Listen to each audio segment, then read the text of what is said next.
Bonjour, j'ai pour habitude de faire les magasins entre midi et 2. Question de m'aérer le cerveau quand je viens travailler par ici. Donc je suis actuellement sur l'une des rues les plus prisées par les grandes marques. Parce qu'ici on rencontre tout type de personnes fortunées, les étrangers, les bobos parisiens qui viennent faire leurs courses, notamment vestimentaires. Alors c'est les fêtes de fin d'année, c'est l'effervescence. Et par rapport à mes visites habituelles, il y a beaucoup trop de monde, c'est normal. Les gens prévoient leur fête et peut-être toi aussi tu prévois faire la fête cette fin d'année et tu as un budget certainement pour tes accessoires, pour tes vêtements, pour te mettre sur ton 31 comme on dit. Je suis désolé déjà pour la qualité du son, je suis désolé pour le bruit. Donc je suis en pleine rue. Mais je me suis dit que je vais faire cette vidéo là sur le terrain pour partager un petit peu mon avis et surtout te communiquer le budget que moi j'ai prévu parce que moi aussi j'ai prévu être en famille, pouvoir partager des bons moments. Mais je voudrais attirer l'attention sur la façon dont les choses sont organisées et peut-être ça peut être un partage constructif pour quelqu'un. Donc c'est pourquoi je t'invite à bien écouter ce que je vais dire et surtout pas déformer mes propos. Parce que je vais te partager mon budget, t'expliquer pourquoi. Et j'aimerais que toi aussi en commentaire en retour, tu me partages ton point de vue par rapport à cela. Donc moi dans cette vidéo, je voudrais partager un petit peu mon avis sur le sujet des fêtes de fin d'année. Et ça sur 2 points. Le premier point c'est le budget par rapport à mes vêtements et le deuxième par rapport aux cadeaux. Donc quel budget j'ai prévu pour moi et quel budget j'ai prévu allouer pour les autres. C'est super important, pourquoi? Parce que j'estime que la fin d'année, c'est pas le moment où on doit dépenser de façon désorganisée. C'est pas le moment où on doit dépenser simplement parce qu'il faut dépenser. Je vais partager sur 2 points comme je disais, mon budget perso pour mes accessoires et mon équipement personnel et le budget que j'ai prévu pour les cadeaux à offrir ces fêtes de fin d'année. Comme je disais, la fin d'année, ce n'est pas le moment où il faut le plus dépenser. Pourquoi? Parce que la société a tendance à nous faire croire que parce que c'est la fin d'année, il y a un 13e mois, il y a des primes qui tombent, alors il faut se lâcher.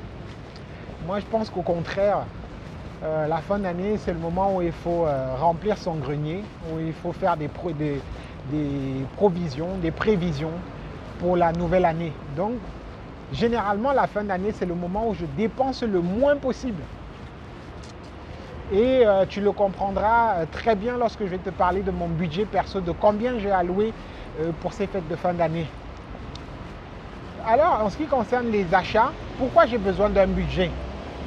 Parce que les affaires d'achat compulsifs, les achats convulsifs, compulsifs, les achats émotionnels, c'est pas du tout dans ma façon de fonctionner. Pourquoi? Parce que je me dis que mon argent, je ne l'ai pas obtenu par compulsion, donc je ne peux pas le dépenser de façon compulsive. C'est pas possible. L'argent que j'ai dû bosser pour avoir, je ne peux pas d'un claquement de doigts comme ça parce qu'un article m'a plu dans une vitrine ou parce qu'une marque est tellement intéressante qu'il faudrait que je l'ai pour les fêtes de fin d'année. La carte bancaire qui est là est un outil de paiement, certes, mais lorsque je rentre dans les magasins, comme je vous disais, par habitude entre midi et 2, ma carte bancaire elle est sécurisée dans ma poche. J'entre dans le magasin, je regarde, je ressors sans rien acheter. Et une fois, j'ai discuté avec une personne qui me disait « Mais non Alexis, quand moi je vois un accessoire, quand je vois quelque chose de beau, de bien fait, franchement, je me l'achète. Je travaille pour me faire plaisir, il faut se faire plaisir dans la vie. » Je dis certes, oui, il faut se faire plaisir dans la vie. mais au point d'acheter de façon compulsive, c'est un problème. Et la personne me disait, de toute façon, je ne sais pas comment faire, quand je vois, il faut vraiment que j'achète.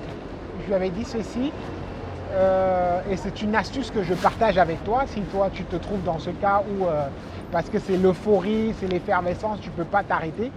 Donc une des choses que tu peux faire, c'est laisser ta carte bancaire à la maison. Tu l'oublies exprès. Comme ça, quand tu vas être dans le magasin, tiens, c'est tellement beau, cette robe elle est tellement jolie, ou cette paire de chaussures est tellement belle, mais j'ai oublié ma carte bancaire. Tu laisses ta carte bancaire et tu ne fonctionnes qu'avec le chèque. Le chèque, à la différence de la carte bancaire, tu prends le temps d'écrire et d'être conscient de la dépense que tu fais. Avec la carte bancaire, une fois tu la prends, tu mets, tac, on te dit le prix, tu mets. Tu n'as pas de visu sur tes comptes. Tu te dis, oui, je verrai le soir combien j'en suis dans mes comptes. Et jamais tu fais tes comptes. Et c'est comme ça que tu dépenses. Donc une astuce pour éviter, pour contourner les achats compulsifs, c'est de fonctionner au chèque. Tu as ton chèque, quand on te donne le montant, 150 € pour ce sac à main.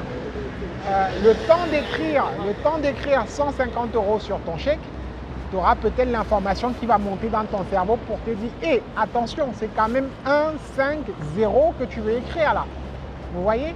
Parce que la carte bancaire, on n'écrit pas de montant, c'est la vendeuse qui l'écrit et nous, on saisit que le code. Donc ça, c'est une première astuce. L'idée de la vidéo, c'est de te partager mon budget. Je sais que c'est ce que tu entends. Tu veux savoir quel est mon budget, combien est-ce que j'ai prévu pour ces fêtes de fin d'année. Donc uniquement sur le plan vestimentaire et accessoires pour m'équiper pendant ces fêtes de Noël et de Nouvel An. En termes de vestimentaire, déjà j'ai pas de besoin, on va dire, important en ce moment. Je trouve que ma garde-robe avec le confinement, c'est bien préservé. Donc je n'achèterai rien de nouveau en termes de costumes, chaussures et tout ça. J'aurais juste besoin d'accessoires en fait pour célébrer Noël.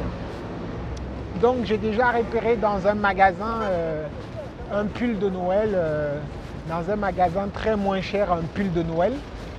Et le pull de Noël que je vais prendre me coûte que 15,95 €.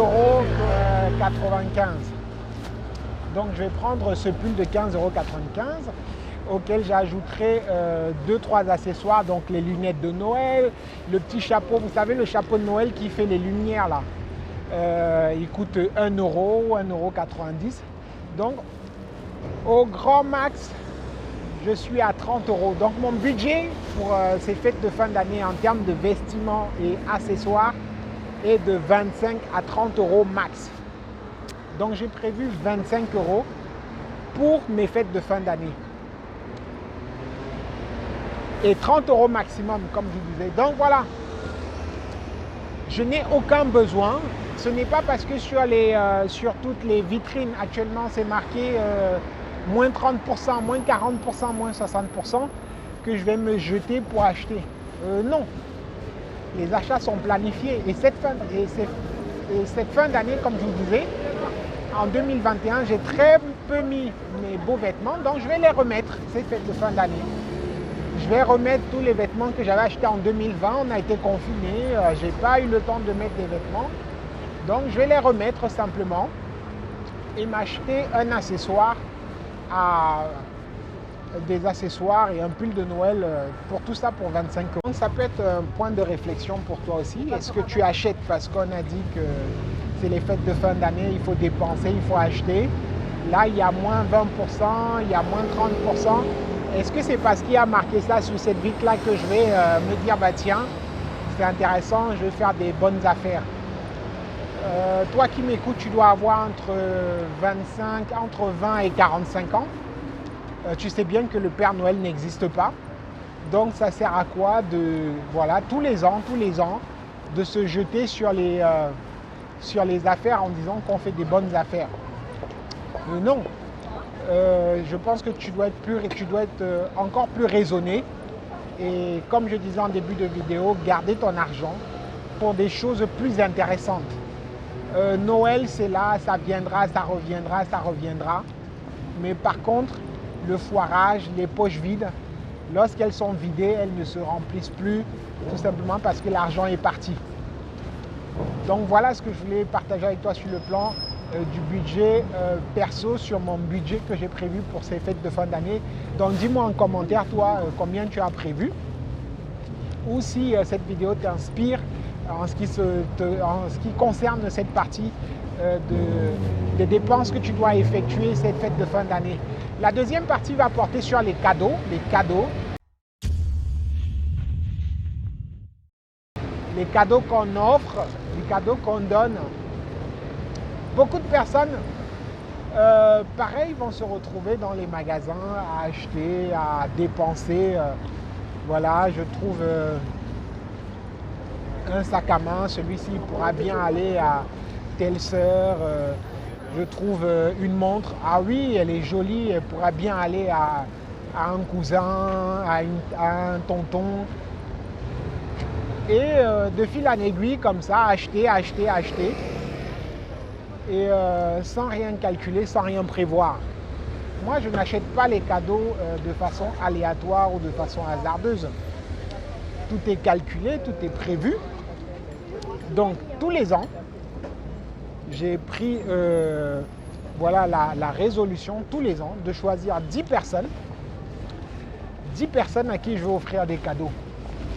10 personnes à qui j'offre des cadeaux de 10 euros. Donc j'ai un budget de 100 euros de cadeaux. Et ce budget-là, il est fixe.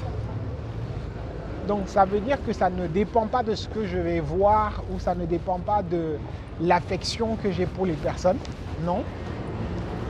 Parce que comme vous savez, ce n'est pas la quantité, le volume ou le coût du cadeau qui vaut sa valeur. C'est l'amour, c'est tout, c'est la façon dont il est offert qui donne la valeur à un cadeau. Donc effectivement, sur le plan des cadeaux, donc le budget il est fixé. Donc pour ne pas me prendre la tête et me retrouver surpris en fait à déborder sur mon budget, ce que je fais, c'est que j'achète mes cadeaux étant assis chez moi. Assis chez moi derrière mon ordinateur, je prends des cadeaux de 10 euros, frais de livraison compris. Et comme ça, 10 personnes reçoivent leurs cadeaux. Elles sont heureuses, elles sont contentes. Et moi, pareil. Pourquoi? Parce que je ne dépasse pas sur mon budget. Et là, j'entends déjà des personnes qui vont me dire « Oui, Alexis, mais 10 euros, qu'est-ce que tu peux vraiment offrir aux gens? Pourquoi tu veux jouer le chiche ?» Tout ça. Non, il ne s'agit pas d'être chiche. Moi, j'ai une famille, on est plus de 100 quand je compte les personnes. Je ne vais pas être le Père Noël. Je ne vais pas offrir des cadeaux à tout le monde et je ne vais pas non plus offrir un cadeau de 50, 100 euros à une seule personne. Ce n'est pas possible. Si vous êtes dans ce cas de figure, je vais vous encourager à sortir de là très rapidement. Les gens n'attendent pas mes cadeaux pour fêter leur fête de fin d'année. Si tu attends mon cadeau pour passer une bonne fête de fin d'année, un beau Noël ou un bon Nouvel An, tu seras déçu, tout simplement parce que j'estime que déjà, on est dans un engrenage dans lequel on n'est pas obligé de foncer. Et de deux, que tu es totalement indépendant pour pouvoir te satisfaire toi-même. Si tu aimes voilà, la belle chaussure Croco, pourquoi tu attends que ce soit Alexis qui te l'offre en cadeau de fin de fête d'année pour que tu puisses passer de bonnes fêtes?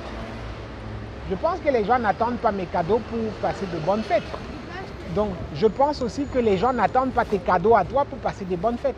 Et même si c'était le cas, tu dois adopter une attitude, des habitudes qui permettront aux gens de comprendre que ce n'est pas tes cadeaux qui font qu'elles doivent passer des bonnes fêtes. Si tu as donné ces habitudes à tes proches, bah, c'est bien dommage. Tu dois rectifier cela. Tu dois rectifier cela dans le sens où ça peut être un trou, un gouffre de dépenses. Et comme je le disais, la fin d'année, ce n'est pas le moment où il faut le plus dépenser. La fin d'année, c'est le moment où tu dois remplir ton grenier avec ton 13e mois, avec toutes les primes qui tombent. Mets ça de côté pour pouvoir démarrer ta nouvelle année. Si tu es comme moi, que tu as des projets si tu es comme moi, que tu as envie d'aller plus loin encore l'année prochaine, ben moi je t'encourage à mettre de côté. Et le bon moment où on peut mettre de côté, c'est pendant la fin d'année. Parce que si vous travaillez ou si vous avez des rentes dans vos investissements, si vous travaillez ou que vous avez des rentes dans vos investissements, ça tombe en fin d'année. Donc ce n'est pas le moment où il faut aller tout gaspiller, tout dilapider. Donc par rapport aux cadeaux, je suis assez strict là-dessus. J'aime beaucoup mes proches, c'est d'ailleurs pourquoi j'en sélectionne 10. Et quand je sélectionne 10, ça montre toute l'affection que j'ai pour elles.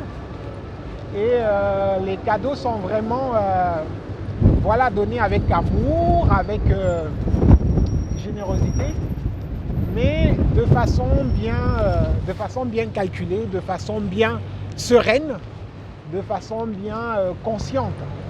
Et je pense que ça peut être un encouragement pour toi de fonctionner pareil. Pourquoi? Parce que ça te permettra de mieux te préparer pour la nouvelle année. Donc moi, mon budget, maintenant tu le connais, mon budget perso, mon budget pour les cadeaux. Toi, qu'en est-il de ton côté? Est-ce que tu as prévu cela ou tu comptes rentrer dans tous les magasins et ce qui pourrait être bien pour tata, tu achètes, ce qui pourrait être bien pour le frère, tu achètes, ce qui pourrait être bien, tu achètes simplement parce que tu as beaucoup d'amour pour les gens. Donc dis-moi en commentaire comment tu fonctionnes ou comment tu comptes fonctionner. Donc dis-moi en commentaire ce que tu en penses. Et je serai très ravi de te lire et de te répondre. Sois fort là où tu es, c'est l'essentiel. Nous sommes forts ici.